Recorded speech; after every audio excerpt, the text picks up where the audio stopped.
পাঁচটি স্বপ্ন দেখলে বুঝবেন আপনার উপর জাদুটোনা করা হয়েছে, ব্ল্যাক ম্যাজিক করা হয়েছে। আপনি ঘুমানোর আগে আপনি আল্লাহ তাআলার একটি নাম 33 বার পরে ঘুমাবেন। এরপর যদি 5টি স্বপ্নের যে কোনো একটা দেখেন তাহলে মনে করবেন যে আপনার উপরে জাদুটোনা করা হয়েছে। কি পড়বেন? আল্লাহ তাআলার একটি নাম ইয়া মুমিতু।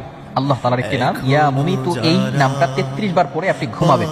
ঘুমানোর পরে যদি আপনি 5টি স্বপ্ন দেখেন তাহলে মনে করবেন আপনার উপর জাদুটোনা করা হয়েছে। নাম্বার 1, 1 নাম্বার স্বপ্ন যদি আপনি দেখেন যে কালো কুকুরকে আপনি তাড়া করছেন, তো আপনি যদি স্বপ্ন দেখেন যে আপনি কালো কুকুর তাড়া করছেন তাহলে মনে করবেন যে আপনার উপরে কেউ ব্ল্যাক ম্যাজিক করেছে, জাদুটোনা করেছে। নাম্বার 2, দ্বিতীয় নাম্বার হচ্ছে আপনি যদি কালো সাপকে কামড়াতে দেখেন, সাপে কাটতে দেখেন কালো সাপ, তাহলে মনে করবেন আপনার উপর জাদুটোনা করা হয়েছে। তৃতীয় নাম্বার হচ্ছে যদি আপনি মাটিকে ফেটে যেতে দেখেন, মাটি ফেটে যাচ্ছে, এভাবে যদি দেখেন এই ইয়ামুমিতু পাঠ করার পরে রাতের বেলা ঘুমানোর পর যদি স্বপ্ন দেখেন।